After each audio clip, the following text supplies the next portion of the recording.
Welcome to Ask Maureen, where we cover historical image analysis, genealogy, and how to work with your family photo collection. I'm Maureen Taylor, the photo detective, and I'll try to answer your questions.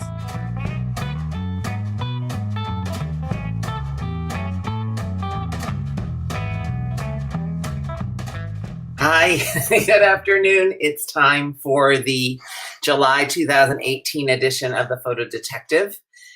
And as you know, this is a podcast. You can watch the video on Facebook, or if you miss it, you can watch it again on my Photo Detective Facebook page, or you can listen to it as a podcast.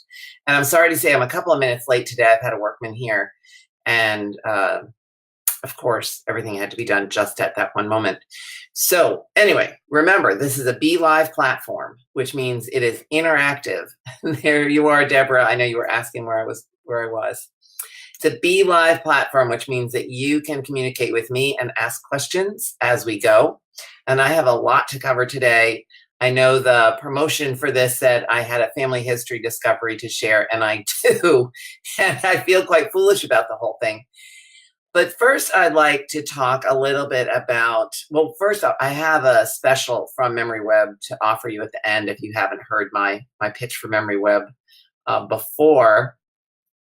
This is a photo organizer built primarily for genealogists. So it works the way we work, and you can use information the way we use information and attach your photos to it. And I'll show you some of that in just a little bit. But first, I really want to talk about something I actually posted on my Facebook page, which I don't think I can share, but I'm going to try to share it. Hold on for just a moment while I call up the tab. There was a story this week about, I'm going to share my Facebook page. I'm going to go to the Photo Detective. Give me just a minute. There I am live, so we don't need to see me live. But on my Photo Detective page, or actually on my personal page, I shared this story about, I'm going to scroll past my hats. This mystery solved, family seen in old slides from a Goodwill store. And the interesting thing about this is, so a woman bought a slide projector at the Goodwill. And when she was checking out, she noticed that it was full of pictures.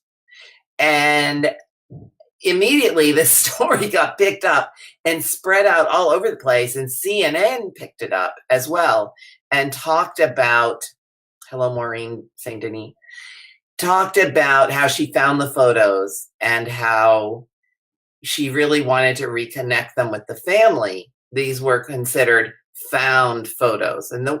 So I think we need to discuss what the definition of a found photo is versus an orphan photo. So in my mind, a found photo is a 20th century image that someone has found, meaning a couple of years ago, there was someone who found trash bags of slides on the sidewalk in New York, and they're fabulous sort of scenic pictures. And they also wanted to find the owner. So here's the thing. If you've got this picture, so this woman, maybe she's cleaning out her house, right? The woman with the slide projector. And she decides that she's just going to take the slide projector to Goodwill and forgets that she has a slide tray in the box. And that appears to be what has happened. But suppose you're the person that was cleaning out your grandfather's garage and threw away all the slides. And then the trash bag opens and someone picks them up on the street corner in New York and wants to find you to return them. But you don't want them to be returned. You toss them. Now, in the case of the CNN story woman, she did get reconnected. And you can read the story on my Facebook page, both how they got found and also how they got reconnected. And the woman they got reconnected with decided that she did not want to be identified, and for whatever reason. But a found photo is something you sort of, as somebody, June Stern says, Serendipity. Exactly. You never know. Now, the funny thing for me, whenever I read a story like this, is I'm finding pictures all the time. I go to flea markets and antique shows, and I think what we do is consider those orphan photos. They're photos without a family. So found photos and orphan photos are somewhat related in that they're both photos that have been rediscovered. But orphan photos have to do with family pictures without a family. In many cases, they are pictures that get lost for one reason or another. Somebody's cleaning out, or they don't know who they are, so they toss them, or they have no interest in them. For example, here's one I picked up not that long ago. I picked it to the camera. And this has a name and a birth date on the back. And so I've been researching her, and it turns out that she's actually from my state. And this is great. So I may, in fact, send her back to the local historical society in that town. Or I may try to reconnect her with her family. But it's very cool to find these pictures. It would be great if CNN wrote a story about how all of us in the genealogy field are actually finding photos and doing this orphan photo reunion things.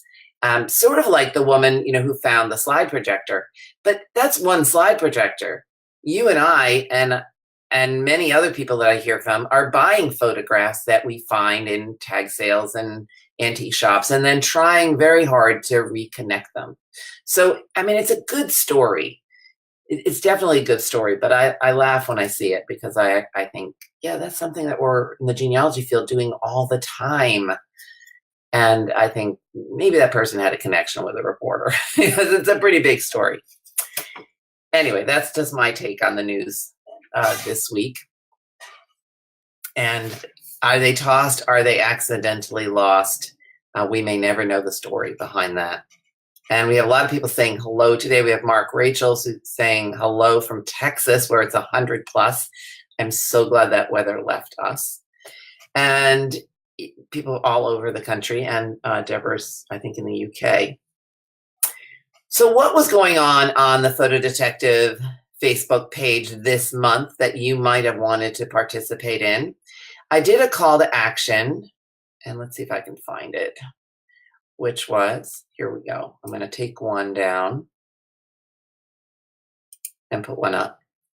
I shared this postcard of these two women in an early 20th century postcard of them in their bathing suits on the beach. And it's a very scandalous kind of thing because, one, at this period in time, women, even though they were at the beach, were pretty much covered from neckline to ankle. So they would have their stockings rolled up so that they didn't show any legs. So these two women are in sort of skimpy costumes, and their stockings are rolled down below their knee, and they're yelling supposedly at some young guys on the beach, come and join us over here. So it's very funny as a time period piece. And I asked you to share pictures of your family on the beach, and many of you did. And so if you go to the Photo Detective on Facebook, you can see what other people shared, and they shared 1960s photos and 50s photos and 1920s.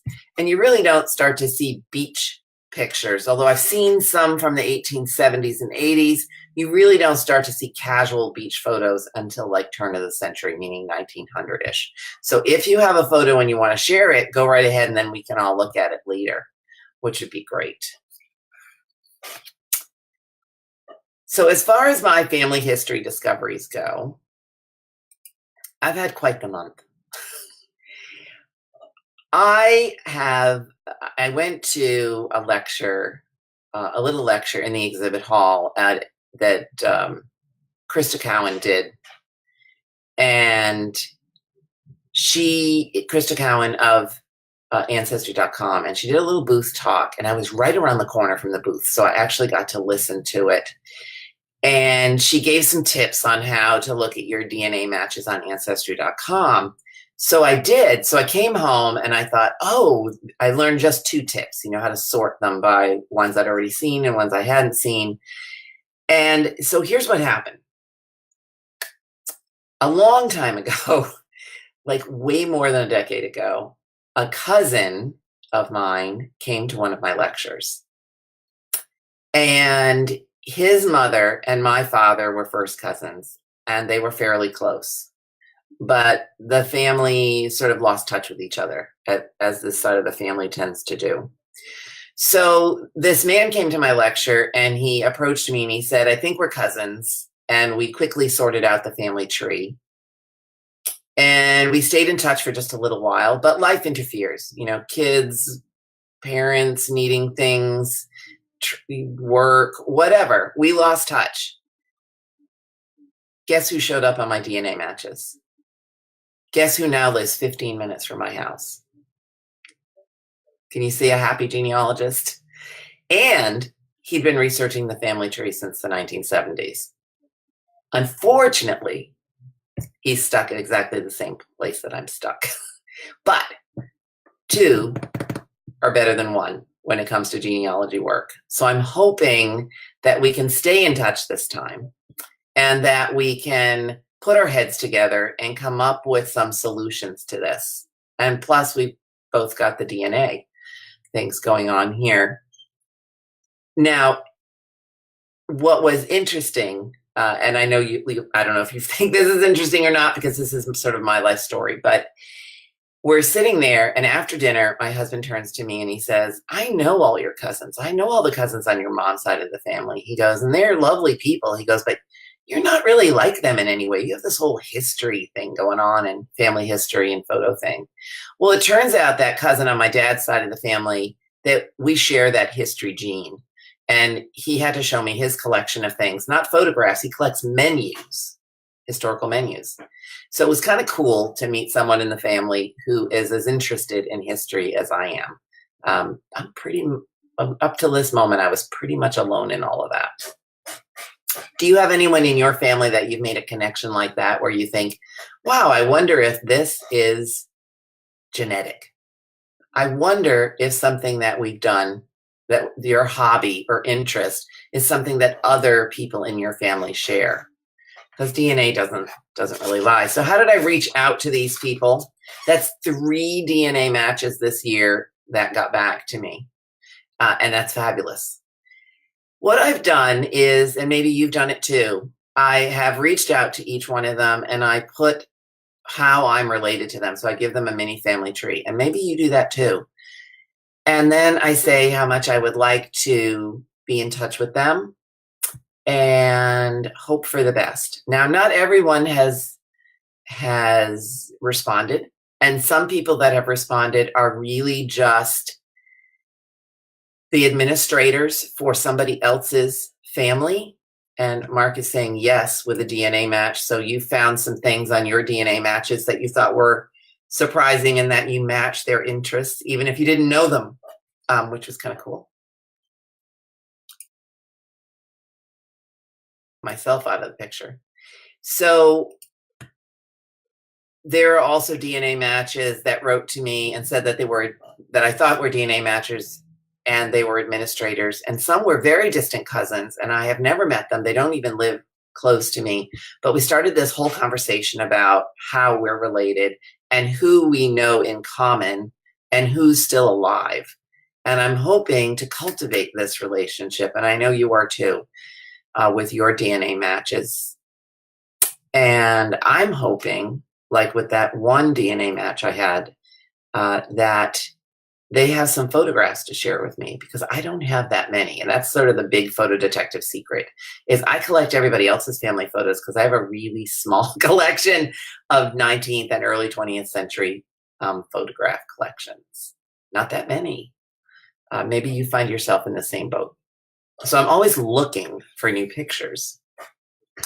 I would like you, the call to action here is to tell me on my Facebook page what your DNA connection is and if they had anything really interesting. Okay, here we go. June says that she gives her DNA matches a mini family tree, and that she also connected with a person that she played with as a child and that she met a new cousin that is stuck in the same place. Oh, yeah.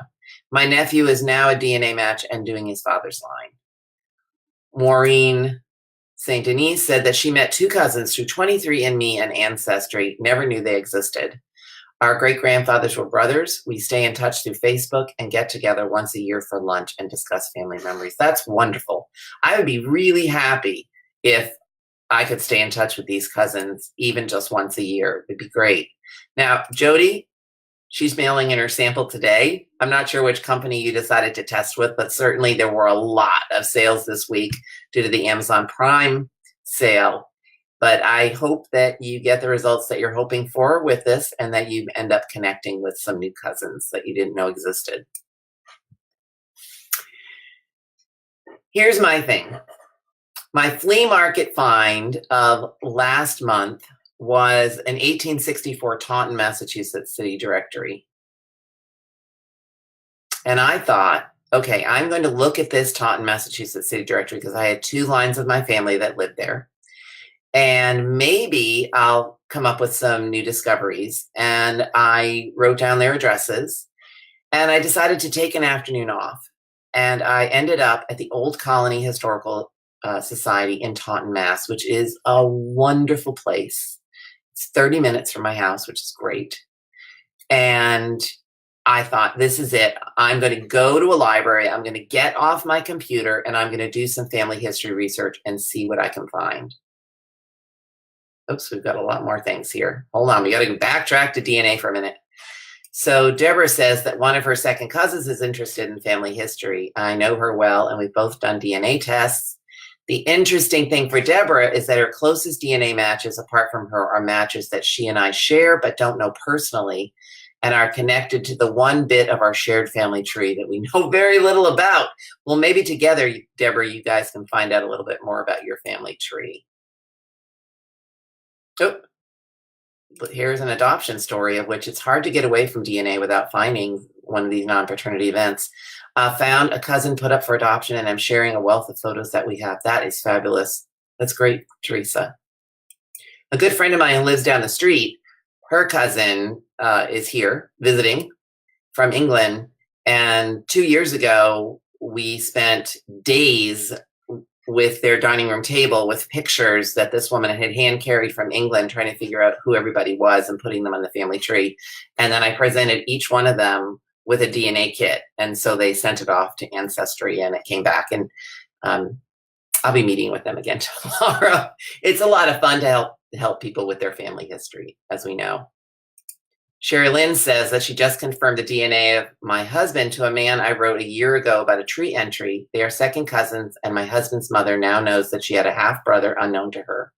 He has a large family. He has sent me documents regarding one of my husband's grandfathers for marriages and pictures. That is great, Sherry. Absolutely. And Mark says that he connected with an unknown cousin from Boston who had found the plantation in Virginia that's still standing.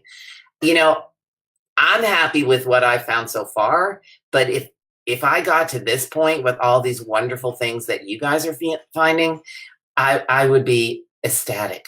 So I'm going to keep looking and I'm going to keep mining all these DNA matches that I have. And I have tested with everyone.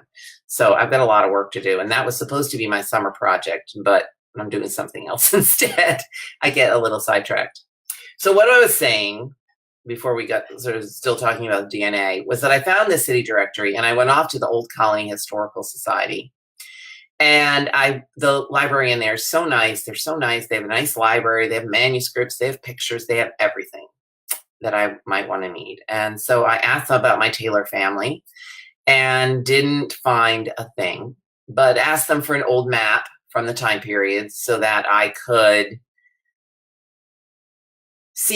plot these out on the map and get an understanding of location, because finding your ancestor on a map is one thing, but visiting the area where they lived and actually getting a feel for the landscape is really something else. I learned this with my last mustard project that I'll talk about in a little bit. To actually see where these people lived and find the evidence of their lives and see it in person in a location is it gives you a whole new understanding of your family history. So I'm in the library and I'm looking at this map and I'm taking the addresses from the city directory and I'm finding them on the map to see, and I get a whole new understanding of how people met each other and how they got married and where the farms were and all that kind of stuff. And then I hear the librarian say, oh, there he is. And I look up and I hadn't found anything on the Taylors. And so I decided to switch to the Kellys. And what do you suppose I saw when I looked up? Here I am thinking he found him in a book, he found a manuscript, he found my James Kelly somewhere. He did, on Find a Grave. Something that I hadn't looked at before I left the house, because in all of my years of doing research, I've never found anyone on Find a Grave. And now it appears I can't spend enough time on Find a Grave because there's so much material that has been populated since the last time I looked. It seems like overnight. So within 10 minutes, there I was in a cemetery. It was 98 degrees with high humidity. And I'm walking the plot looking for the gravestone of this guy. And it is not there. But I had another surprise in store for me on this family line. And I'll tell you about that in just a second. But first, I want to talk about MemoryWeb. And I want to tell you that I love this program. And I love it because they come out with new features that as genealogists we need. So at NGS, we learned that you could take a photograph with your phone, put it into MemoryWeb, and if it's a negative, you can convert it to a positive. Pretty cool. Then they added a way of you putting in an approximate date. So even if you don't know the exact date on a photograph, you can put in an approximate date, which is terrific.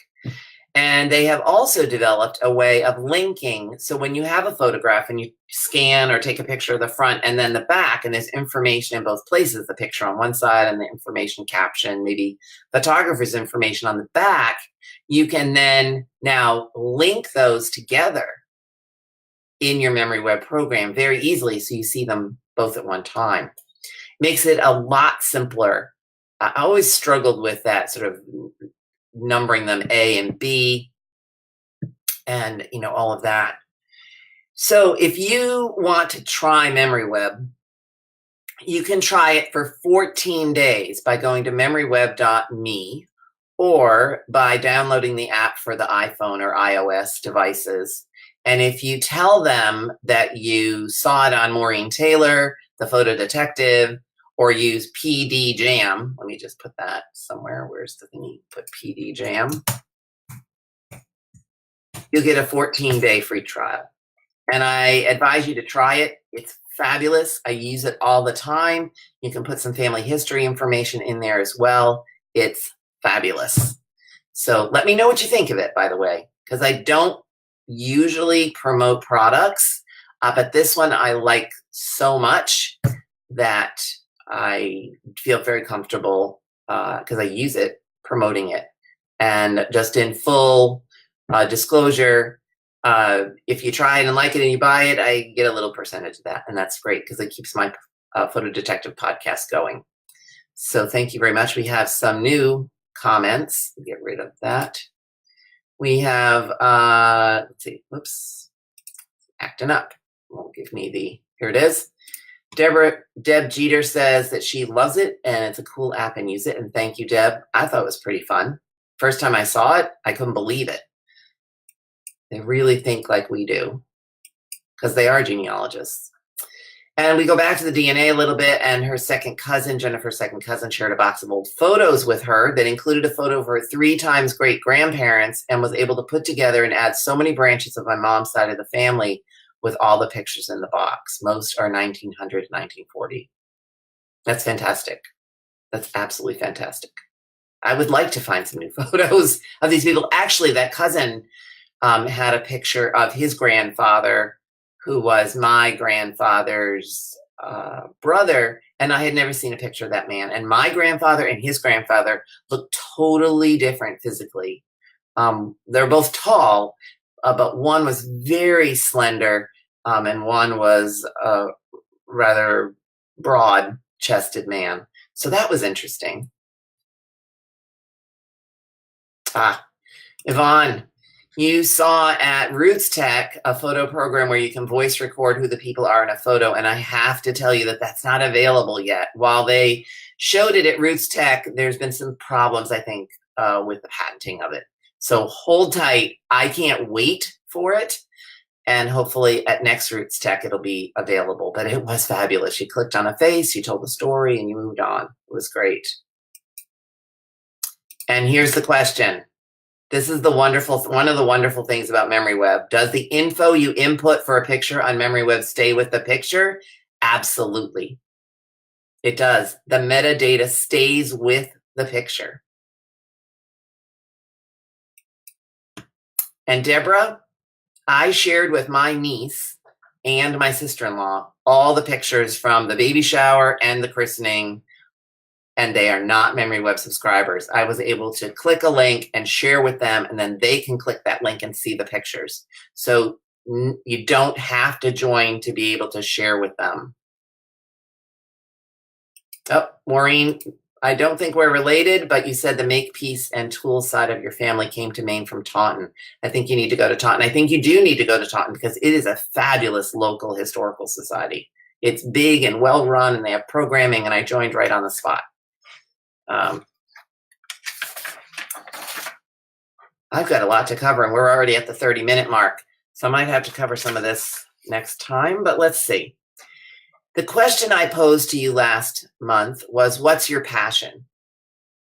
I talked about my mom being the inspiration for my interest in family history, and on my Photo Detective Facebook page just today, I posted a video of Peggy, who I met at the National Genealogical Society in Grand Rapids. And Peggy spent about a half an hour at my booth talking with me and sharing her passion for a group of Civil War soldiers, the 50th Engineers. And you can watch the video. It's really short, it's just a couple of minutes. And she is now searching for the descendants of that unit because she's identified what she thinks are all the people in some of these big group pictures. And she wants to pass that on. She wants to show people the faces of their Civil War ancestors. And I know just how she feels because, of course, I've been working for 17 years on the Last Muster project. And the Last Muster is my project where I am trying to locate images of people who lived during the Revolutionary War, which means they lived in the 1760s, 70s, and who lived long enough to be photographed in the age of photography, meaning after 1840. And I am working on volume 3. And if you have any pictures of anyone who was alive during the Revolutionary War, please send me a note at photodetective@maureentaylor.com or contact me through Facebook and let me know, because I am really looking for more images. I have a little notebook that I started. There you go. All the ones I found so far that I need to research. So it'll be a little while. And I mentioned to you that I had a big surprise, another family history surprise, other than, of course, the Find a Grave thing, which is when I went home after visiting Taunton, Massachusetts, I decided to dig a little bit further into the Kelly side of the family and see where those lines led. Now, the Kellys come over from Ireland about early 1800s, before the famine, but they marry into an old American family. And to my surprise and delight, and I was jumping all over my office, it looks like I might actually finally have a Revolutionary War ancestor in my family, Thomas Hewlett of Taunton, Massachusetts, who was born in 1750. I've got this right here, 1758, and he lives, here's the best part, he lives until 1848, well into the age of photography. So now that I am looking for more pictures for volume 3, I can tell you that I am definitely looking for a picture of Thomas Hewlett. We'll see. Anyway, join me next month for another installment of The Photo Detective. And I believe next month, hold on, I'll just check my calendar quickly while we're online. It will be August 16th at 1 o'clock. And I should have a special guest, but I don't like to announce the special guest in case something happens to them. But if I find a photograph that you need to know about, or follow me on Facebook, follow me on Instagram, and have a great month. Thank you so much.